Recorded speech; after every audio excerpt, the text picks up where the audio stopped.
വയനാട് സാഹിത്യോത്സവം നാളെ മുതൽ മാനന്തവാടി ദ്വാരകയിൽ. ഇന്ത്യയിലെ ഗ്രാമീണ സാഹിത്യോത്സവങ്ങളിൽ പ്രമുഖ സ്ഥാനമുള്ള WLF Dwaraka Sacred Heart Higher Secondary School പരിസരത്താണ് 4 ദിവസങ്ങളിലായി നടക്കുക. അതിജീവനത്തിന്റെ പാതയിലാണ് വയനാട്. അങ്ങനെയുള്ള വയനാട്ടിൽ സാംസ്കാരിക അതിജീവനത്തിന്റെ അന്തരീക്ഷം ഒരുക്കുകയാണ് വയനാട് ലിറ്ററേച്ചർ ഫെസ്റ്റിന്റെ പ്രധാന ഉദ്ദേശം. മറ്റു ജില്ലകളെ അപേക്ഷിച്ച് സാഹിത്യ പരിപാടികൾ കുറവുള്ള സാംസ്കാരിക പരിസരമുള്ള വയനാട്ടിൽ ആദ്യ പതിപ്പിൽ തന്നെ ശ്രദ്ധേയമായ ഇടപെടൽ നടത്തിയ സാഹിത്യോത്സവമാണ് വയനാട് ലിറ്ററേച്ചർ ഫെസ്റ്റിവൽ. മാനന്തവാടി താലൂക്കിലെ ദ്വാരകയിലാണ് സാഹിത്യോത്സവം നടക്കുന്നത്.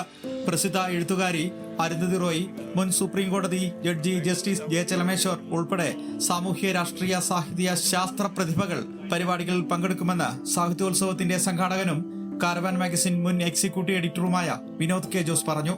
വയനാട് ലിറ്ററേച്ചർ ഫെസ്റ്റിവലിൽ മാത്രം വരുന്നത് 262ഓളം പേര് സ്പീക്കേഴ്സാണ്. ആർട്സ് ആൻഡ് ക്രാഫ്റ്റിൽ വരുന്നത് 100-ൽ പരമാണ്. ഇതെല്ലാം കൂടി നോക്കുമ്പോൾ ഒരു 500-ൽ പരം എഴുത്തുകാരും ചിന്തകരും ബുദ്ധിജീവികളും സാംസ്കാരിക മേഖലകളിലുള്ളവരും വയനാട്ടിലേക്ക് വരുന്നു. ഇവർ വരുന്നത് ഇവിടെയുള്ള ജനങ്ങളുമായി സംവദിക്കാനും ഈ മലബാറിലെ പരിസരവാസമുള്ള ആളുകളുമായിട്ട് ഇടപഴകാനും വേണ്ടിയിട്ടാണ്. നാളെ മുതൽ ഡിസംബർ 29 വരെ നടക്കുന്ന വയനാട് സാഹിത്യോത്സവത്തിനുള്ള ഡെലിഗേറ്റ് രജിസ്ട്രേഷൻ പുരോഗമിക്കുകയാണ്. 4 ദിവസമായി നടക്കുന്ന പരിപാടിയിൽ 200-ലേറെ പ്രഭാഷകർ പങ്കെടുക്കും.